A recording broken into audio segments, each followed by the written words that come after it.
আসসালামু আলাইকুম। Welcome to daily job news and preparation YouTube channel. আশা করি সবাই ভালো আছেন। আমি আলহামদুলিল্লাহ ভালো আছি। তো আপনারা থাম্বনেল দেখে ইতিমধ্যে বুঝে গেছেন যে আজকের ভিডিওটি কি হতে চলেছে। তো আজকের ভিডিওটি হচ্ছে একটি চাকরির পরীক্ষার প্রস্তুতিমূলক ভিডিও।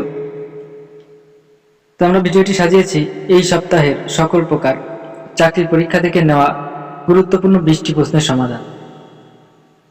তো আমরা এমন কিছু প্রশ্নের উত্তর নিয়ে আপনাদের কাছে হাজির হয়েছি যে প্রশ্নগুলো চলতি সপ্তাহে বিভিন্ন চাকরির পরীক্ষায় এসেছে এবং আগামীতে যে চাকরির পরীক্ষাগুলো হতে চলেছে সেগুলোর জন্য 100% কমন হতে চলেছে বা আসতে পারে।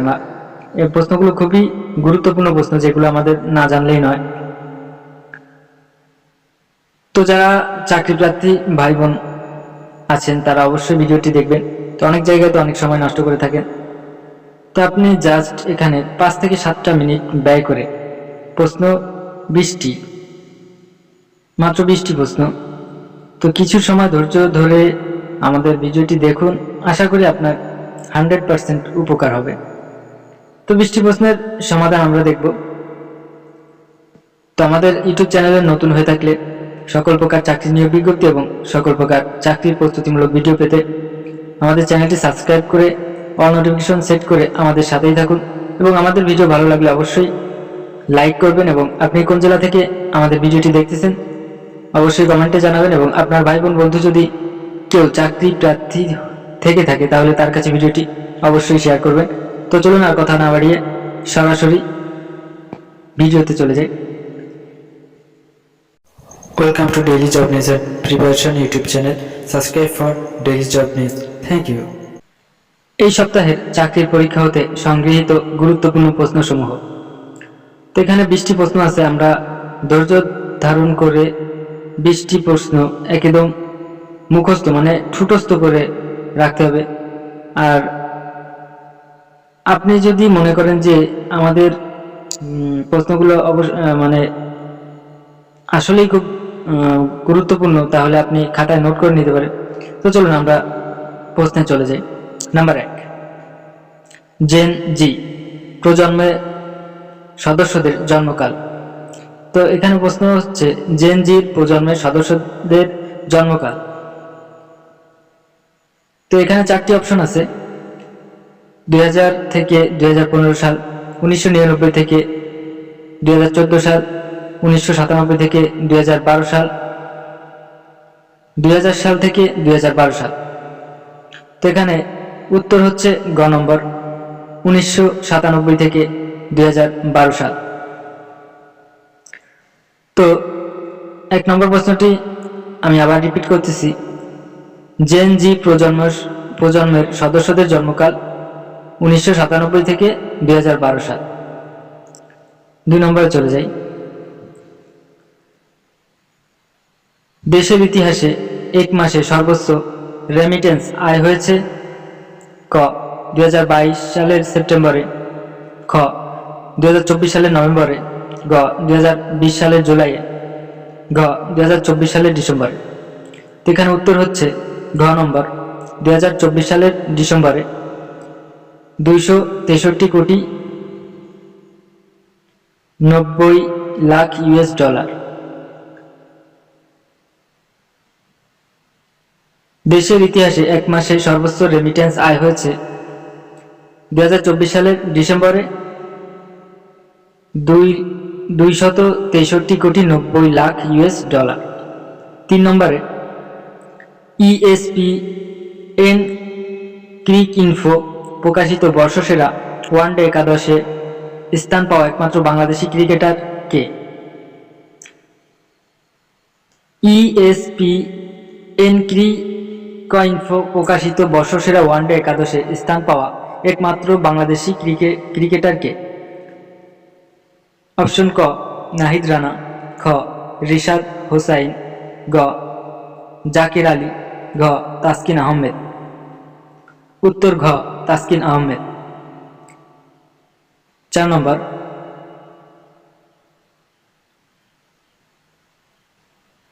ইতিহাসের সবচেয়ে নিকটতম সূর্যাভিযান সম্পন্নকারী নাসার মহাকাশযান ক সোলার শাটল, খ পার্কার সোলার প্রোব, গ অ্যাপোলো 4, ঘ সোলার অরিজিন। তো এখানে সঠিক উত্তর হচ্ছে খ পার্কার সোলার প্রোব। তো ইতিহাসের সবচেয়ে নিকটতম সূর্যাভিযান সম্পন্নকারী নাসার মহাকাশযান পার্কার সোলার প্রোব। আমরা 5 নম্বরে চলে যাব। মিশর ও ইসরায়েলের মধ্যে স্বাক্ষরিত ক্যাম্প ডেভিড চুক্তির মধ্যস্থকারী মার্কিন প্রেসিডেন্ট, উত্তর ক জিমি কার্টার। তো ভিউয়ার্স, আপনাদের সময় বাঁচানোর সুবিধার্থে আমি শুধু অপশনগুলো বলবো না, শুধু অ্যান্সারগুলোই বলে দেব। তো 6 নম্বরে চলে যাই আমরা। সম্প্রতি আফ্রিকার কোন দেশে মৃত্যুদণ্ডের বিধান বিলুপ্ত করা হয়েছে? সম্প্রতি আফ্রিকার কোন দেশে মৃত্যুদণ্ডের বিধান বিলুপ্ত করা হয়েছে? জিম্বাবুয়ে। তো সম্প্রতি আফ্রিকার জিম্বাবুয়েতে মৃত্যুদণ্ডের বিধান বিলুপ্ত করা হয়েছে। 7 নম্বর। কৃত্রিম বুদ্ধিমত্তার জনক জন ম্যাকার্থি। কৃত্রিম বুদ্ধিমত্তার জনক জন ম্যাকার্থি।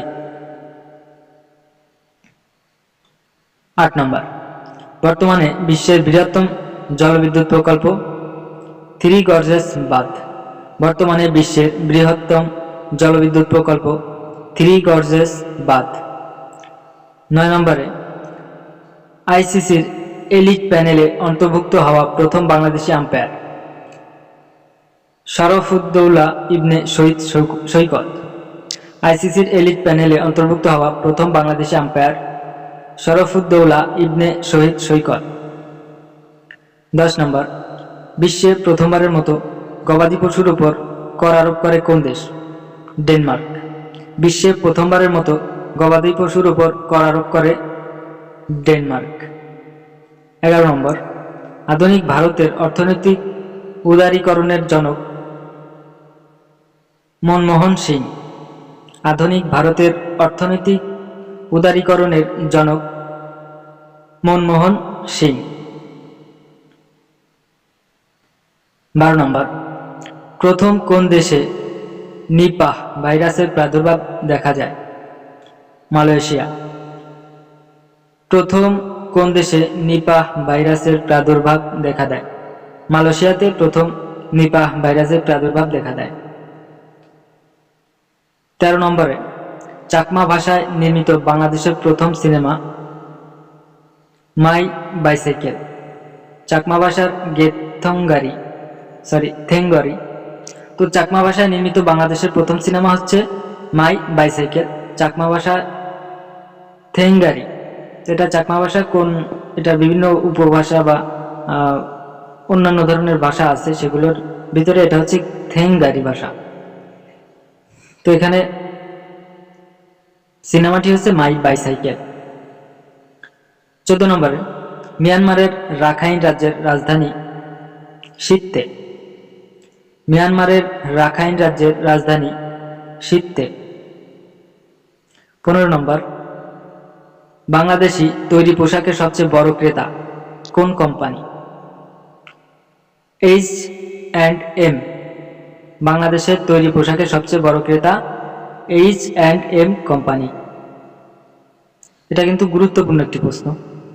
তো আমরা 16 নম্বরে চলে যাব। 16। বাংলাদেশ কবে স্বল্পোন্নত দেশের LDC তালিকা থেকে উত্তীর্ণ হবে? 2026 সালে। বাংলাদেশ 2026 সালে স্বল্পোন্নত দেশের LDC তালিকা থেকে উত্তীর্ণ হবে। এটা কিন্তু খুবই গুরুত্বপূর্ণ একটি প্রশ্ন। আপনারা আপনাদের প্রিপারেশন নেওয়ার সুবিধার্থে এই প্রশ্নগুলো খাতায় নোট করে নিতে পারেন। সো পরবর্তীতে আপনার রিভিশন দেওয়ার ক্ষেত্রে খুবই কার্যকর হবে। তো 17 নম্বরে। 2024 সালে আন্তর্জাতিক শিশু শান্তি পুরস্কার লাভ করেছে নীলা ইব্রাহিমি, আফগানিস্তান। 2024 সালের আন্তর্জাতিক শিশু শান্তি পুরস্কার লাভ করেছে নীলা ইব্রাহিমি, আফগানিস্তান। 18 নম্বরে। D8 বা ডেভেলপিং 8 জোটের সর্বশেষ সদস্য আজারবাইজান। D8 ডেভেলপিং 8 জোটের সর্বশেষ সদস্য আজারবাইজান। 19 নম্বর। প্রথমবারের মতো গরুর শরীরে বার্ড ফ্লু শনাক্ত হয়েছে কোন দেশে? যুক্তরাষ্ট্রে। প্রথমবারের মতো গরুর শরীরে বার্ড ফ্লু শনাক্ত হয়েছে যুক্তরাষ্ট্রে। 20 নম্বর, বিশ্বে সবার আগে ইংরেজি নববর্ষ বরণ করে কোন দেশ? এটা কিন্তু খুবই ইম্পর্টেন্ট একটি প্রশ্ন। বেশিরভাগ চাকরি পরীক্ষাতে কিন্তু এই প্রশ্নটি এসে থাকে। বিশ্বে সবার আগে ইংরেজি নববর্ষ বরণ করে কোন দেশ? কিরিবাতি। তো কিরিবাতি দেশটি বিশ্বে সবার আগে ইংরেজি নববর্ষ বরণ করে। তো সবার মনে থাকবে তো, বিশ্বে সবার আগে ইংরেজি নববর্ষ বরণ করে কিরিবাতি। তো ভিউয়ার্স, আজকের ভিডিও এই পর্যন্ত ছিল। আশা করি আপনাদের জন্য খুবই গুরুত্বপূর্ণ এবং 100% কমন উপযোগী প্রশ্নগুলো কিন্তু। তো আশা করি আপনাদের কাছে ভালো লেগেছে এবং আমিও বোঝাতে পেরেছি ঠিক মতো।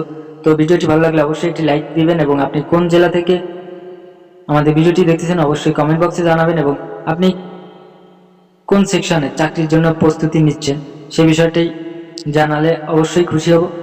এবং আল্লাহ আপনাদের উপর অনেক অনেক রহমত বর্ষিত করুক। সো সবার জন্য শুভকামনা রইল। আজকে এখানেই বিদায় নিচ্ছি, দেখা হবে নতুন কোনো ভিডিওতে। সে পর্যন্ত সবাই ভালো থাকুন, সুস্থ থাকুন।